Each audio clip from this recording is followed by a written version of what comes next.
However, the difference is that great learners interact with the material in a way that produces deeper learning outcomes, and good students don't do that so much. So those are some of the differences between the two groups. So I need to make a change here to our recording method so that I'll make sure that I record this properly. Okay.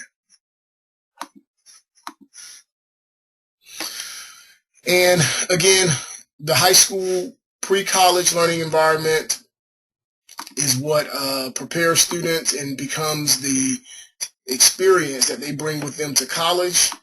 And in large part, the biggest difference is that in high school, the teacher played a significant role in helping them become effective learners, whereas in college, the student has to play a much more significant role. Good students have navigated the high school system very well, and in understanding these students' previous success is key to further extending their success in college. So we talked about the 80-20 rule, in that 80% of what students needed to know in high school came from the teacher, 20% they did on their own, and in college they have to reverse that, and 20% of what they need to know in college comes from their professor, and 80% they're going to have to develop, and that's a foreign experience to them, because in high school, many students, if you could pull out the essence of the cognitive activity that they engaged in, they were knowledge acquirers, meaning that they participated in an environment where their primary task and what they were measured on was the degree to which they could acquire material. And so in their test in high school, they were often tested for what I call what they know, meaning what they could recall from class or from studying. Whereas in college, students are asked to explore what they can do with what they claim to know.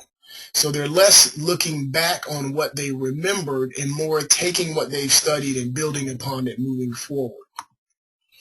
We looked at this definition for metacognition. We also kind of deduced it to these questions. And then we left off yesterday with talking about this good student to great learner transformation, and students move along this metacognitive continuum, and we're going to help them do that. So we're going to give them information and utility and show them the utility of metacognition so that they'll move from unconscious usage to conscious usage.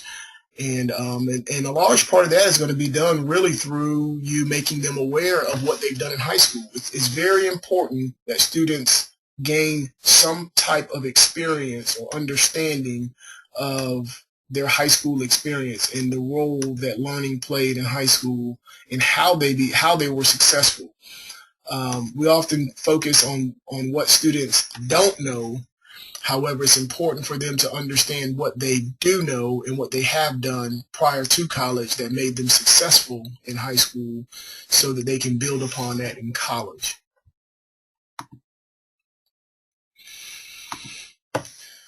So basically, we're looking at 3 levels of learning. On the first level here, the top level, the students' observable behavior. And the good students all do this. They're going to read, they're going to study, they're going to write. So those aren't problems for them. In terms of their cognitive activity, and their cognitive activity is what they are actually deliberately, consciously doing. Students are acutely aware of this type of interaction, meaning that if you go into a library or students' rooms or any kind of study session, students are aware that they're reading nursing. They're aware that they are studying biology. They're aware that they're writing about history. And so are we. If we're going in to help students, we can tell by looking at students' paper and their books maybe, we can tell that they're writing, and based on the content that they're writing about history. So we know that they're thinking about history, or so on and so forth. However, what we can't tell and what separates great learners from good students are this metacognitive activity, these questions, the way they interact with material. And just to be clear, that's what we're seeking to change. So one of the things you'll find about the Learn Well projects and my approach is that I'm not so much focused on a particular strategy. I'm more focused on the essence of interaction regardless of the strategy that students use. And so you'll see that throughout as we move forward. So let's look at what metacognition is and is not. Metacognition is not what to think about. Oftentimes we focus on telling students what they need to think about, what subject they need to take, what information they need to study. So metacognition is not what to think about. Metacognition is not how much to think about. Metacognition is how to think about it. So whatever it is they're going to study, and for however long or short they're going to study, the focus is on how they are interacting with that material. Oh, you all haven't been able to see my screen, have you? I'm so sorry. Oh, yes, you have. Okay, you've been seeing my screen, correct? Okay, great. Oh, I got scared for a minute there. Sorry. Thanks, Joe, for letting me know that. Okay, so according to Metacognition, there are 4 stages of studying. If I ever move a screen and you all aren't there, please let me know.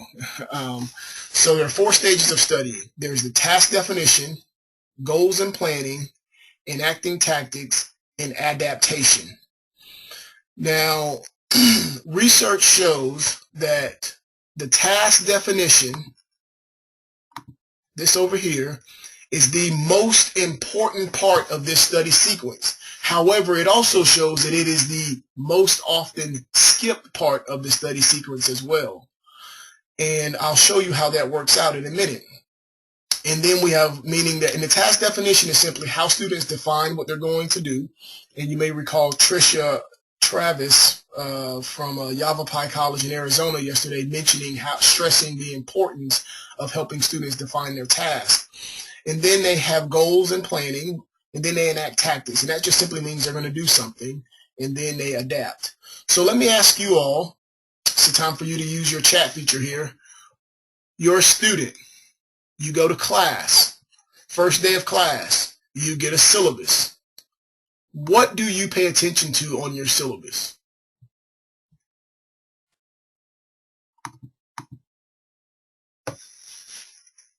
See, Joe says learning outcomes.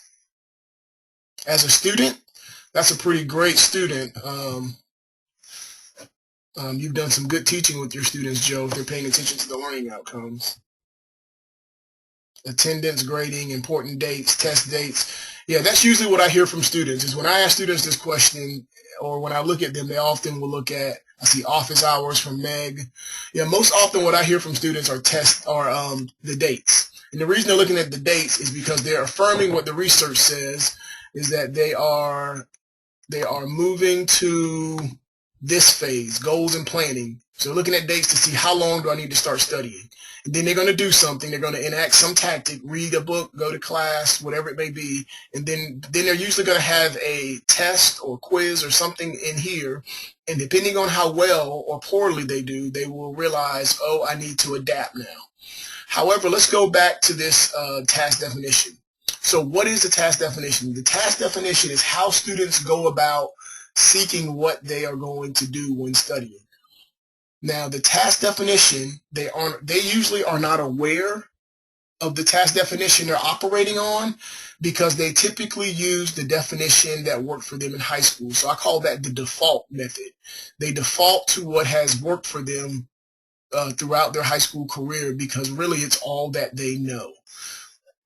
So the task definition, again, is the most important part, and it is the most often skipped part in this entire study sequence. So look at that task definition there on your screen, because that task definition is also what I call their learning goal. So the slide you see in front of you now is simply a simplified way for helping students understand how they learn. Many students have never really thought about how they learn. And what I mean by how students learn, how do they take information, interact with it, and produce something different? And so here's a way of looking at that. learning, studying itself is a goal-directed activity, meaning that that studying isn't something we do for itself. It's driven by our desire to learn something, to fulfill a goal. And so all students, I'll repeat that, all students have learning goals. Those learning goals will determine how they're going to interact with the material that they're studying. And that interaction, throughout that interaction process, they're going to produce learning outcomes. And these are like the light bulbs that go off in their head while they're studying, and throughout their studying time that they say, oh, I know this. Okay, I know this. I know that. I feel like I know this. And the accumulation of learning outcomes are what they bring to their test, or what's reflected in their papers. And so that process is there for all students.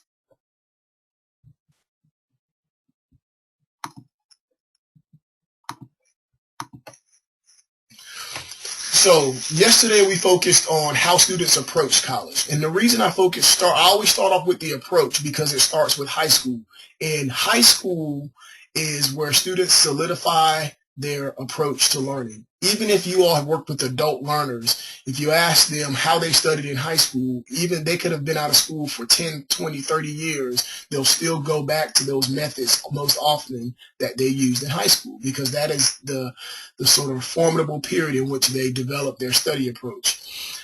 And so now, and I always start with the learning approach, because wrapped in that approach are all these other things. And the core of what we're trying to get at with students is this idea of outcome variation. And if you see at the top here, I have a little quote that I like to say, that students are very adept at reaching the same outcomes with different content.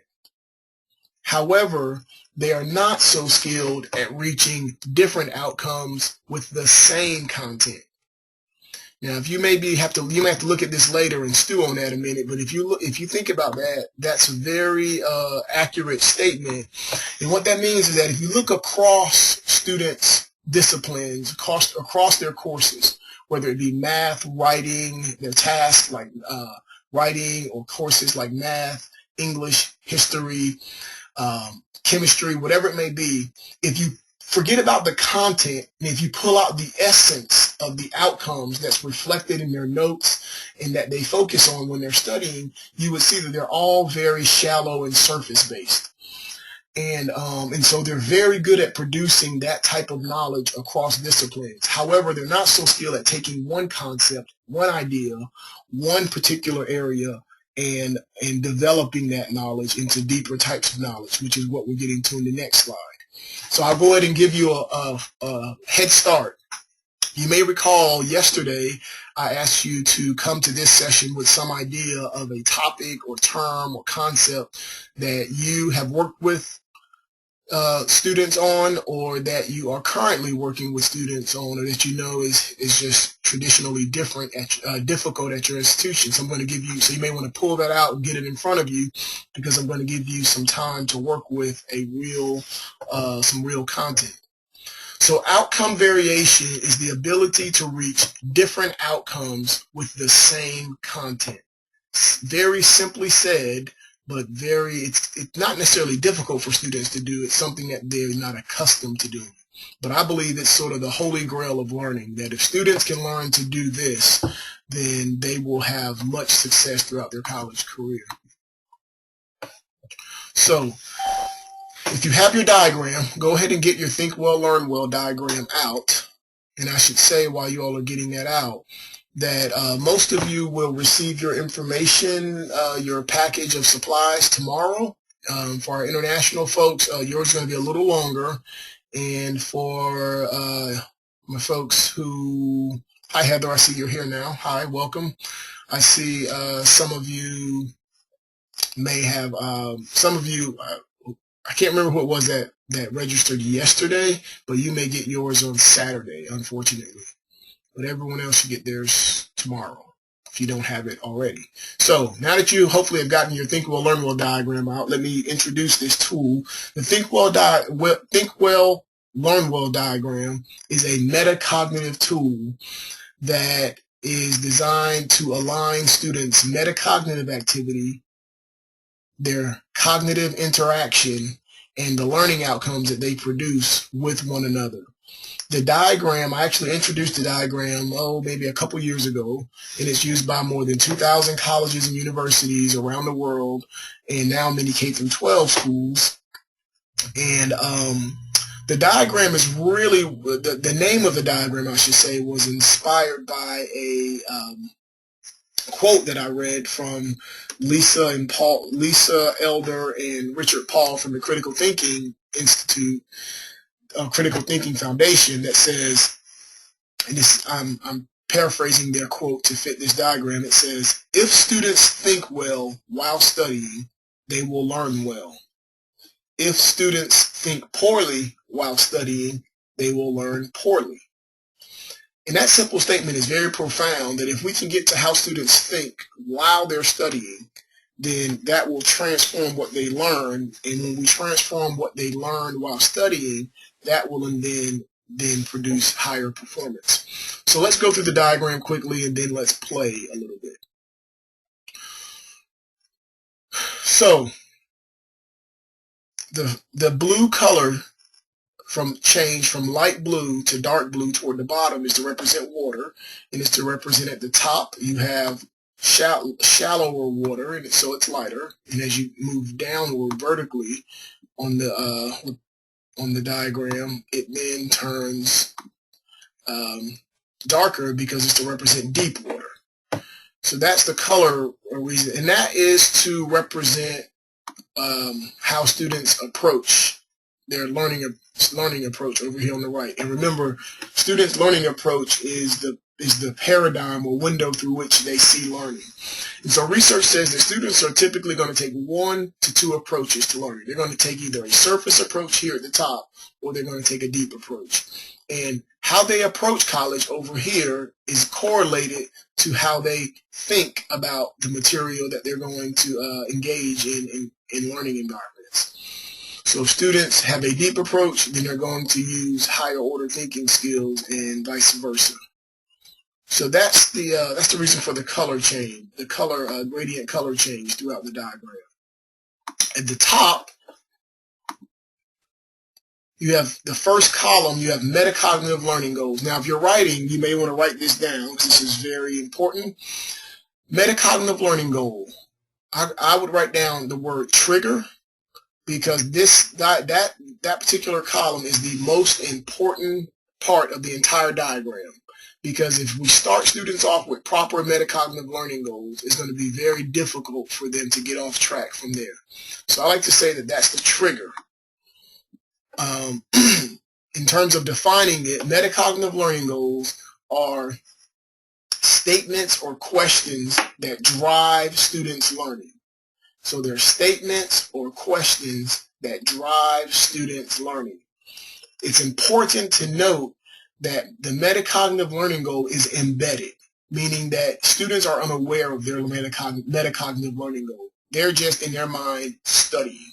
And it's important for us that if we understand how metacognitive learning goals work and how they influence students' thinking and outcomes, then we can help them identify those.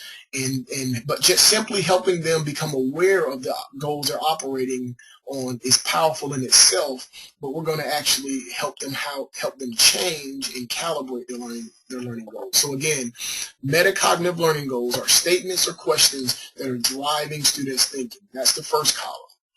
The middle column, which many of you are probably familiar with, Bloom's higher order thinking skill, is a categorization of cognitive behavior. So it's how we think. And in essence, it says that when we think thoughts, they're going to fall on one or more of these levels. And at the most surface level, we have remembering, which is the most basic surface type of thinking, all the way down to the most difficult, challenging type of thinking, which is creating. And I should state that this is the revised Bloom's. You may be familiar with synthesis in the old version, but this is the revised version.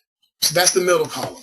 And then finally, the far right column are the corresponding learning outcomes. And they're called corresponding because they correspond to each respective level here.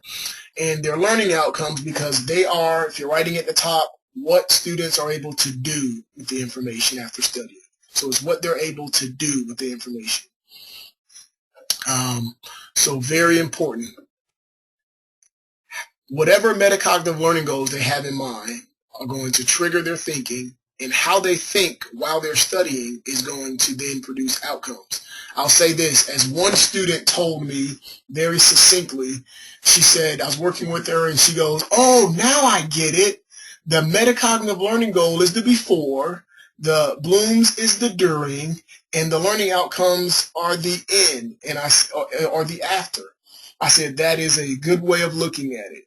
So you can look at it that way as well. So let's look at the rows. So if you look at this first row, here's the basic difference, is that students tend to operate at the remembering level and may delve into the understanding level at some point, but primarily on the remembering level. However, and if they're engaged in tests, they're only testing for that, or writing papers and they only have to write a narrative or a summary or something along those lines, then they'll be able to operate that and they'll be able to do well. However, when they encounter material that are asking them for deeper types of learning experiences, applying and analyzing and evaluating and creating, then they struggle because they typically engage in what I call horizontal mobility. You see the arrows going across your screen. And I call that horizontal mobility because when they study, they get this feeling that they are actually learning. However, what they're learning is very shallow. So it gives the feeling and the sense that they're actually studying maybe harder and that they're learning more, but what they're getting is mainly shallow type information. And what we want to move them to is vertical mobility, which is when they are actually studying, but they're getting deeper in their knowledge and not just getting broader, getting more breadth. And so let's look at this first column here. So the first column says, the first row, if you look at your diagram, it says to identify or define information. Students seek to answer some form of this what-based question. Can I list or define the information? Again, this is embedded in their mind and is not as succinct as that, but that's in essence what they're trying to do. So that means that if students are studying mitosis for their class, then that means that in their mind, what they're going to seek to do is to define mitosis. And when they read the textbook, go to class, study in a group, whatever it is, that's the goal that's driving their studying. And so as a result, consequently, they're going to automatically trigger this type of thinking, remembering. And so as you can see in this particular row, it says students work to recall or recognize information, ideas, or principles in the approximate form in which they were learned. And so that means they're going to work to remember mitosis, they're going to define it, and they're going to work to commit that to memory. And then finally, in the final column over here, after interacting with that particular content, they will be able to recall or duplicate information. And it says students will be able to reproduce information in a similar form as the original source. Corresponds to tasks in which the cues are embedded. So if we take mitosis, and students, as they typically do, will operate on this very top row, going across from left to right, then they will, in the back of their mind somewhere, they'll be thinking, what is mitosis? What is mitosis? They're going to then interact in the middle, and then at the end they'll be able to define mitosis. And they're going to judge how well they studied by the degree to which they can define mitosis. And if they're giving a test, this last part that says corresponds to tasks in which cues are embedded in the third column, top row, what that means is they're given a test, and you know those tests for any students here in the audience, those tests that you read the test and you can tell sort of the answer based on the test question, then they'll get those types of answers right. Or if they have to write a paper and they're just having to recall maybe various parts of the scene, or if it's a novel, they'll get that type of information right. However, what they won't be able to do is is be able to do more with that information. So that's the first level. So how do they deepen their knowledge? This is where we want to go. So we understand that level. How do they deepen it? Well, let's go down to this next level here. It says to explain information. Students seek to answer some form of this why-based question. Can I explain the reasoning behind the ideas or concepts? So how do we move them from the first level, remembering, down to understanding? We simply help them change their metacognitive learning goal. So instead of our metacognitive learning goal being, what is mitosis? Instead of it being, what is mitosis? This level says students seek to answer some form of this why-based question. Can I explain the reasoning behind the ideas or concepts? So instead of it being what is, their metacognitive learning goal will be, why is mitosis important? Here's what I want you to think about. Picture two students in your head. One student goes into reading the textbook with the particular segment that talks about mitosis. On that student's mind is, what is mitosis? On the second student, on their mind is, why is mitosis important? Just by having that metacognitive learning goal difference, those students are going to interact entirely differently with that material. And so the second student is going to work to explain and provide rationales to support the concepts or principles. And then at the end, they'll be able to explain why mitosis is essential, why it's important, and they'll be able to elaborate and give a deeper type of answer. Does that make sense so far? Before I go forward, let me know if that's unclear. I'll give you some time to look. I see some yeses. Joe, I know you've done a lot of work in this area too, so you probably picked it up pretty quickly. How about from everyone else? Are you following? Okay, I said others saying yes, great. Well, I'm going to take that as folks are, and if there are other folks who may not be, then I will make sure that I go back and clarify. I'm going to move us forward to make sure we stay on time here. So what I'd like you to do now, well, I'll go a little bit further here. So let's skip down to analyzing, because this is the area where most students struggle, right? When they get those tests and those test questions and they say, well, it's the way they word the test that's so difficult, or I studied, but when I read the test, it was like I never studied. That's because if students trigger information up here at the remembering level, but then they're tested down here in the analyzing and evaluating, which is what most people mean by critical thinking, then they're going to reach problems because they're not going to be able to transfer that knowledge.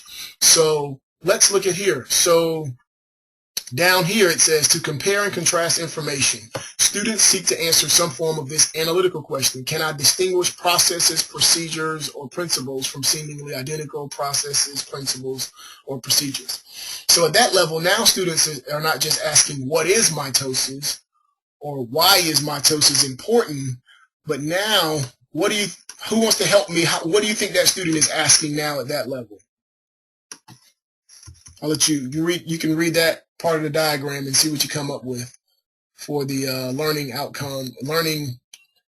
metacognitive learning goal for analyzing.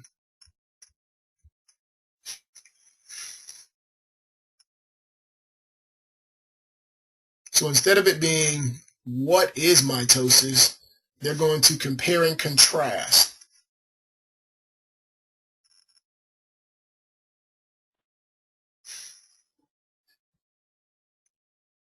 Ah, good job, Meg. You're right. What is the difference between, yes, I see all of you getting it right. Smart folks, great minds think alike. Yes, what is the difference between meiosis and mitosis, or meiosis and mitosis, however that's pronounced? I'm not exactly sure the correct pronunciation. But basically what they're doing now, and here's the key you want to focus in on your students when they're using the diagram. Just by saying that, just by starting there, at that starting point, it's going to set them up to get an entirely different learning experience with that, because now they're not only going to have to know what is mitosis, what is meiosis, but they're going to have to know not only why it's important, but they're going to have to know what distinguishes one from another. And that specific part is very, very different. It's a very unusual way of studying for students. In fact, I will oftentimes, for those of you who work with tutors, I will oftentimes take a random subject and I'll ask our tutors, I'll say, how will we study for X? Say it was fungi, you know, the plural of fungus. How would we study? How would you go about studying for that? And after a few awkward kind of silences, somebody will usually say, well, I'd maybe look at how this type of fungus differs from that type of fungus from another type of fungus. And I'll say, stop right there. They'll say, why? And I'll say, because you're already starting way down here at analyzing. You're comparing and contrasting different fungi. You've already started at a much deeper place than most of your students you're going to work with are going to be. So it's important for you to understand where you're starting so that you can unpack that and help your students come down to that level. Because oftentimes tutors will be very skilled in their particular area, but they won't realize how they are, how deeply they're actually interacting, because it's sort of second nature to them. So now I'd like you to take a moment. We'll have about 5 minutes for you to take a moment and to develop your own metacognitive learning goals for the topics that you have created. So if you can go ahead and develop your own metacognitive learning goals, give you a moment to do that. I don't know if I have time to share them because I want to make sure we get on to other things. Maybe you can just think about them. If you're in a group, you can talk about how you would set up different metacognitive learning goals. Again, the metacognitive learning goal is the statement or question that's driving your thinking. It's not the answer.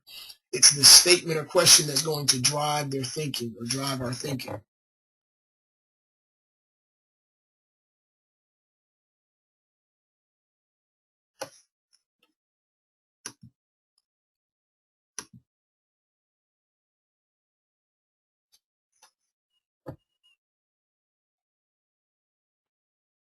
So perhaps you can listen to this later and maybe develop this a little more. If you all want, you can email me some of these, and I'd love to look at them and give you some feedback. But I do want to, we have about 20 minutes left, and we have still more to cover. But we'll continue along the same idea of outcome variation. Let's skip through some of this. So in your techniques booklet, you'll see some of these techniques. I want to briefly go through some of these techniques with you. So the scaffolding technique, if you're using a diagram, so if you have your diagram, you may want to get it out so you'll be able to follow what I'm doing here.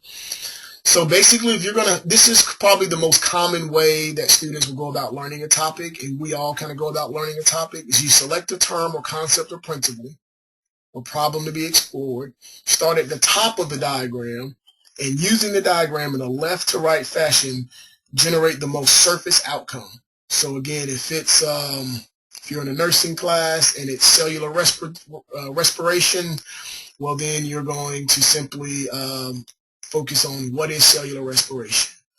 And then you'll follow the diagram from top to bottom to generate outcomes at subsequent levels. So from what is cellular respiration, why is cellular respiration important to whatever part of nursing you're studying, how does cellular respiration work would be applying, how does cellular respiration differ from, I'm not well versed in nursing, even though I work with a lot of nursing students, but some other type of process. And then evaluate. You have to make a treatment plan. So you have a patient that's coming in. What would a treatment plan look like for a person who has cellular respiration? What would be the best course of action? Those kind of questions. And so they would scaffold their way down, starting at the top and asking different questions. I know you all probably know this and may have said it to your students, but one of the key differences for students in college is understanding that in college, questions are so much more important than the answers, because professors know, and we all know as educators, that if students ask the right questions, then that will lead them to the proper answers. And so the scaffolding technique helps them develop questions at one level and work their way to deeper type of knowledge.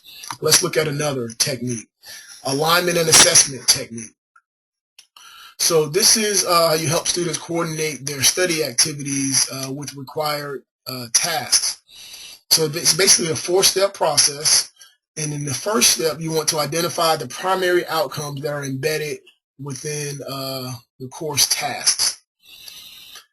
So using the diagram in a left to right direction, ensure that, in a right to left direction, ensure that the metacognitive learning goals are aligned with the task. So here's how this works. Student comes in, they're struggling in a particular class. Sometimes professors may give a syllabus, or some professors even give their test back. So when you look at the test or you look at the syllabus, don't just look at the content of it. Try to pull out the type of outcome that the professor is seeking.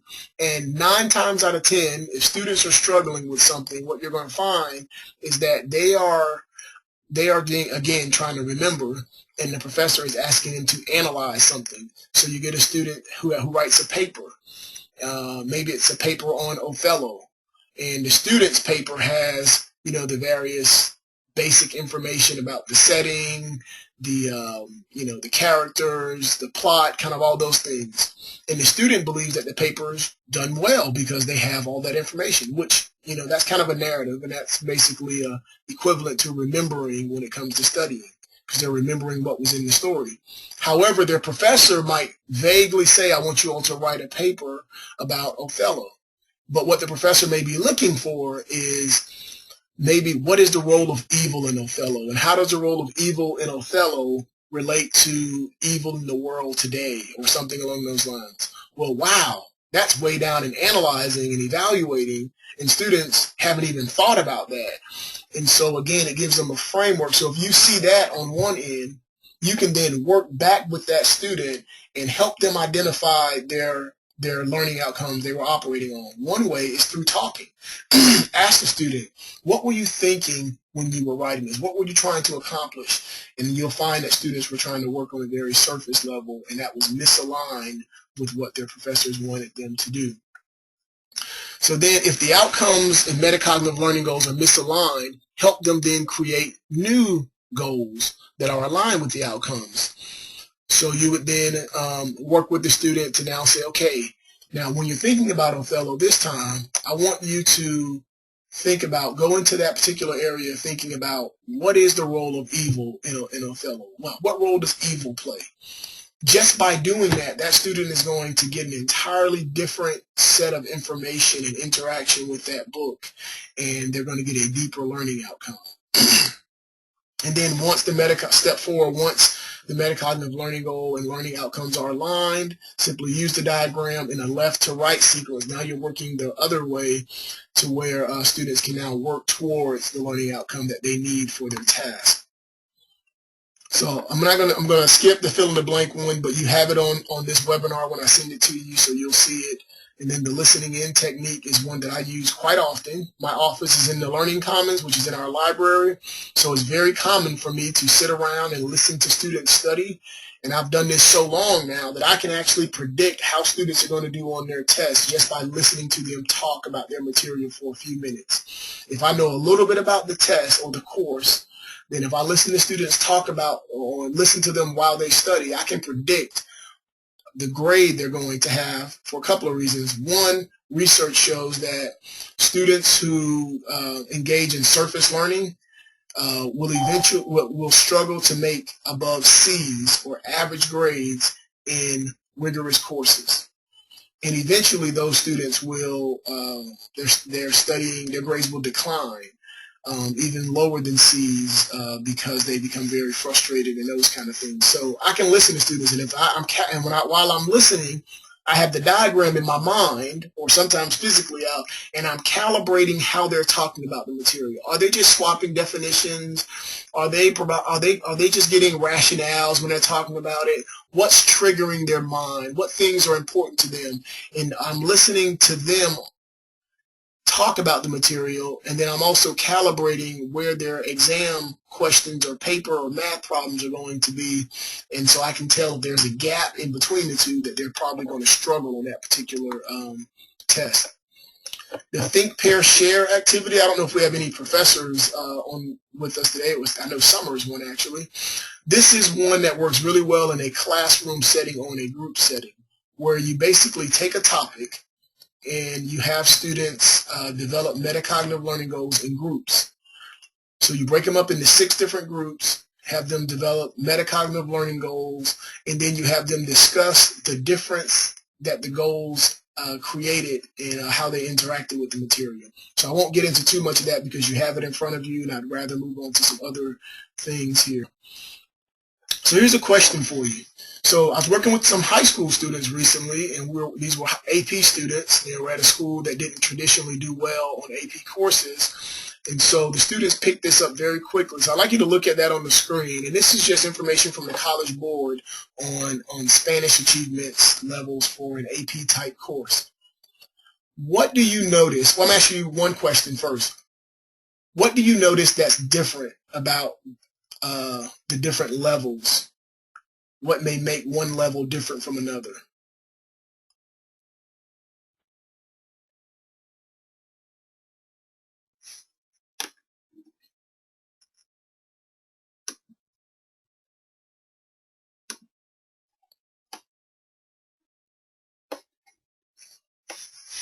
Level of thinking required.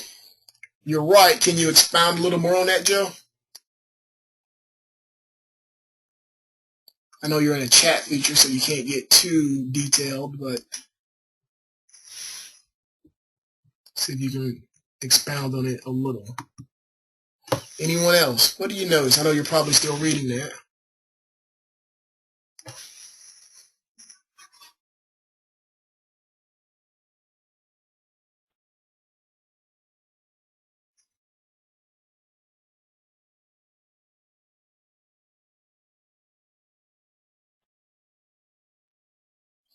It's going deeper like the diagram, yes.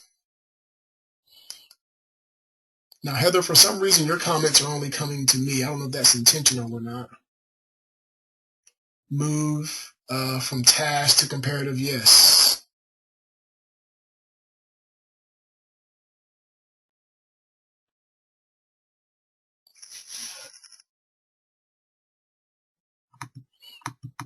Yes, Megan, her crew says move from task to comparative. Yes, if you notice, and so this is a task that I'll do with students, and when we're kind of working their mind to develop this type of outcome variation, I'll work with students and I'll pull out this and I'll say, I want you all to first identify the types of thinking that are engaged here. And if you notice, there are some key things that are in these. One is, in this level, it's talking about identifying. And well, let me back up and say one thing. This is all very much the same topic. And this is what I mean about varying your outcomes. This isn't multiple topics. This is pretty much the same area, but it's asking students to think deeper about the material, not necessarily think more or study more about the material. And so this level is very identifying and that kind of thing. But then if you notice down here, where on level 3, it says, they identify some cultural products. Let me get this out of the way. Identify some cultural products or practices of the target cultures and may identify a few common perspectives. They identify some geographical, historical, artistic, social, political, or political features of the target culture and communities. So that's one level. Then if you skip down to 4, it says they are not only identifying, but they're comparing and contrasting. You notice, what level of thinking is that on your diagram? You can use the middle column terms. What level of thinking is that, someone? Yes, analysis, Joe, you're right. So it's a qualitative difference, not necessarily a quantitative difference. However, if you go down to 5, it says they compare and contrast a variety of geographical. So this is both qualitative and quantitative. The difference between a level 4 and a level 5 is that they're engaging in the same type of thinking synthesis. Yes, Joe, they're engaged in the same type of thinking. However, they're expected to do more of it. So it's quantity and quality. And that is important for students to understand. And even though we as professionals might get this, students really don't. And every time I work with students in doing this, they really find it eye-opening to see the qualitative difference that is expected to achieve to do higher level work or to receive higher level grades. It's not just they need to know necessarily more Spanish, quote unquote, but they need to know different things and think differently about Spanish. So you can look at that more when you get the actual webinar link, which you all should have got the first link today, so I hope you did. I know I received some emails back. I'll be sending this one out as well. So here's an exercise that you can do, and I'm still developing this, and I got this from a high school teacher recently that I was working with here. I did a session with her school, and she was very much into it, and I'll let you look over that. And she created this particular thing and started using it with her students. And I'll tell you a little story about that here once I give you a moment to look that over.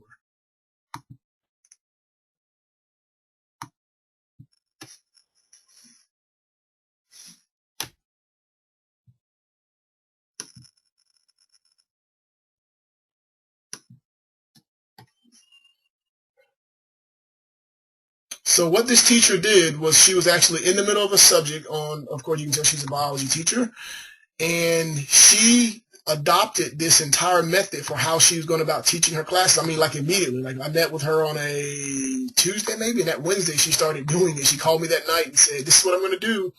And I heard a story recently. I was at a golf outing this weekend, and I was talking with an official from the school who knew that I did some work with the teachers, and he was telling me that this one particular student who had always made A's was in an AP biology course with this particular professor and said that she had made a C at midterm. She was very disappointed in herself and very upset because she wasn't accustomed to making C's.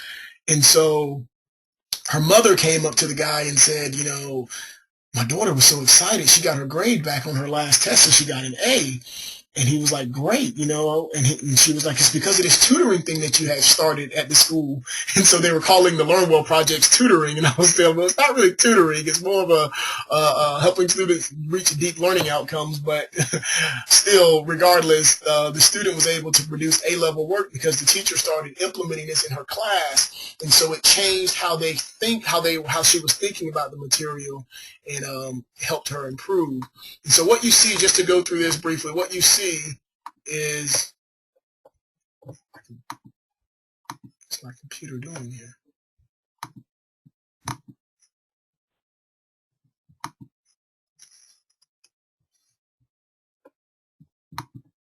Okay, sorry, I had a little technical issue. So if you look at here, she's basically focusing on the first level, and let me get my little pointer out here.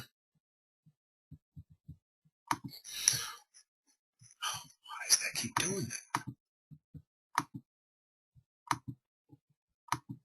I'm sorry, I'm having my computer keeps having these weird functions coming up.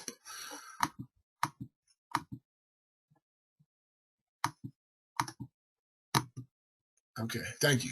All right, so over here, she's on Unit 3, and she has these different terms. And this is a very important part, because one of the key things I hear from faculty when I do faculty development workshops at schools or in high schools, that I have to teach so much information that if I don't teach it, they won't know it.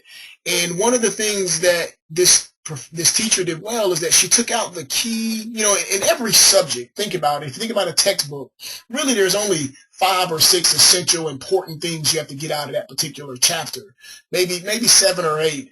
And the rest of the information is geared to help students learn those 5 or 6 or 7 or 8 things. And that's what we're going to talk about during our final webinar, by the way.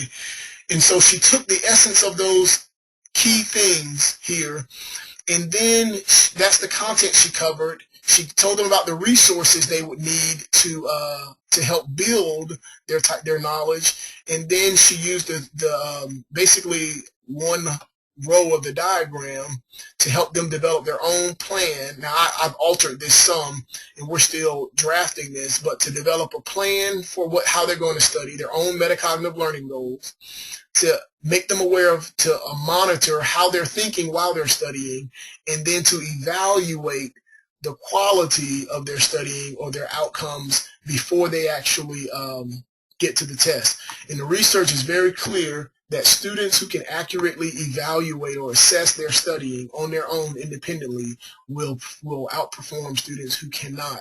So that's a very important sequence here: the planning, the monitoring, and then the evaluation.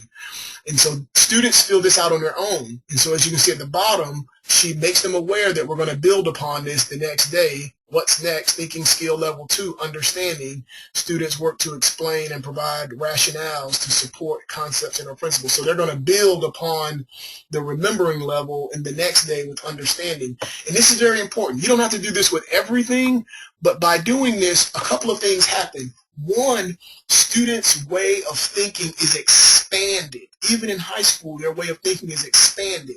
And then the other thing it does is that it provides a model for them to better evaluate their studying.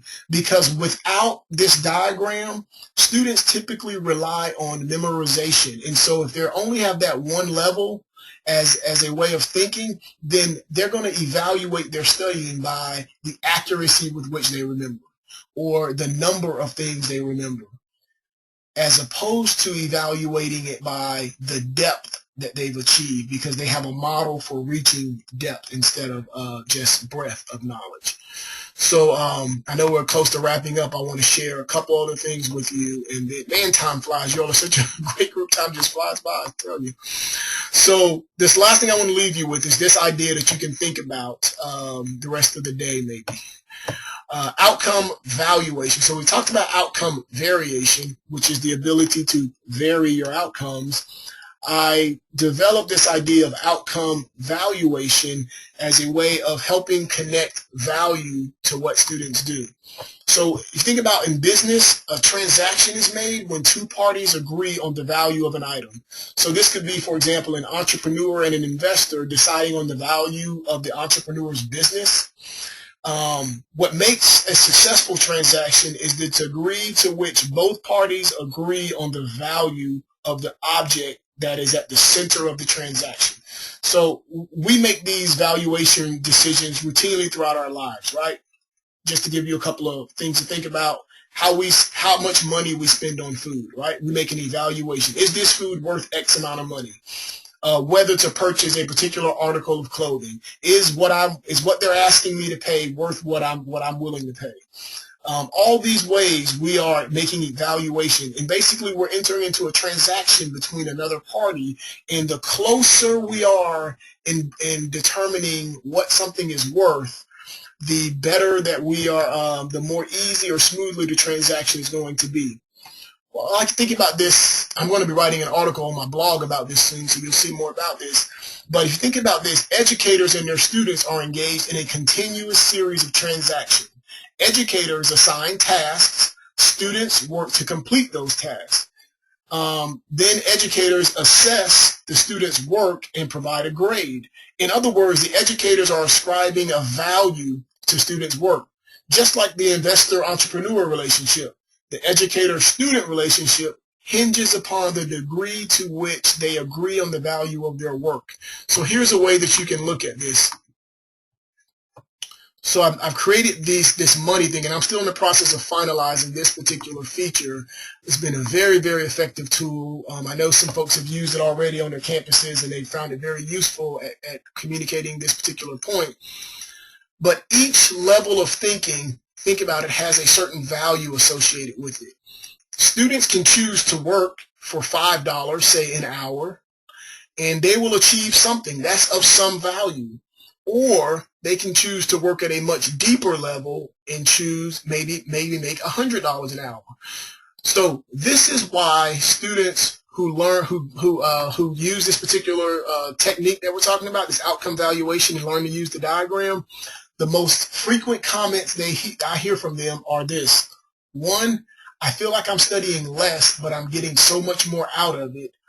And two, how come no one's ever told me this before? And the reason is because they understand now the relationship between studying and learning, and not necessarily time spent on tasks, which is a very important distinction for students to realize.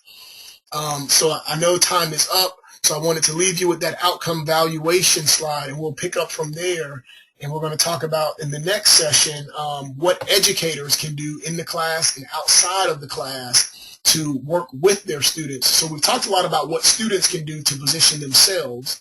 Now we're going to talk about what educators can do, and then we're going to end with reading with this textbook navigation reading comprehension technique that I've created that I think you'll find very useful. Again, feel free to email me any feedback. I'm going to send you a brief survey just asking for your feedback so far sometime today or tomorrow. So I'd like you to complete that as soon as you can and email that to me. Any comments or questions so far? And was this clear with you today? I'll look at the chat feature for your comments.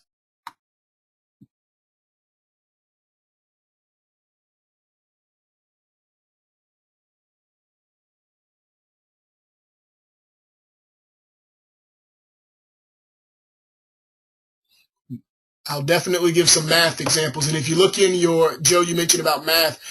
If you look in your diagram, there are, in your booklet, there are some examples for math in there. It applies pretty much the same way, but I'll give some specific examples on Monday. On Wednesday, sorry. Thank you, Harry. It says very clear to you. Maria is very clear to you. Great.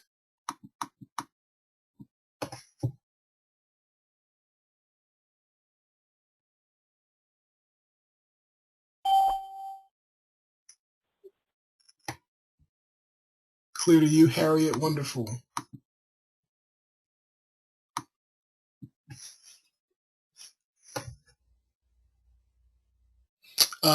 Summer, you said you're interested. Let me go back here. So, Rhonda, it's clear to you. Wonderful. Summer, you would be interested in seeing examples of the scaffolding technique. We'll definitely do that. We can get together, Summer, and talk about that. Maybe we can do lunch again. Math would be great. We'll definitely do some math. Okay, you have a lot of math tutors. I'll make sure I focus on math as well. Somebody else interested in scaffolding, okay. Yeah, that seems to be a very common approach. It's kind of a natural approach.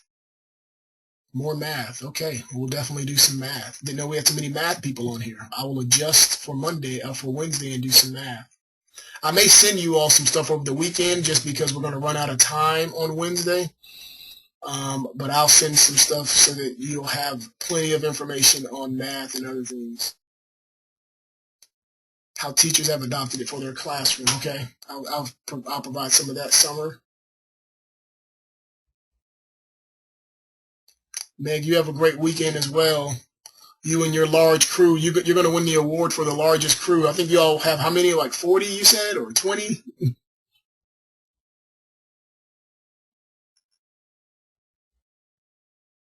40?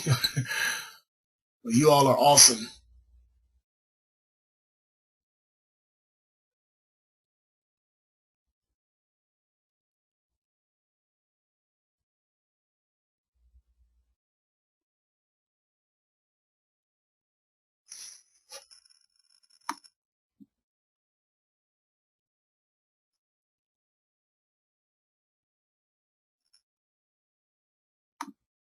Thanks, Joe. Joe, will you be available to talk tomorrow? I may give you a call to talk about some of your experiences. Okay. Any time better than others tomorrow?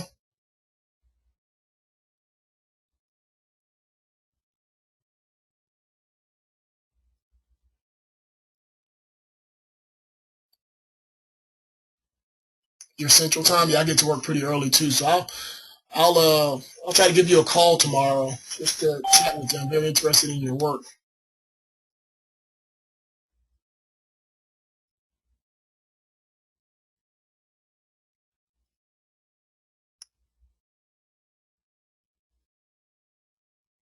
Okay, see you, Joe, and your crew.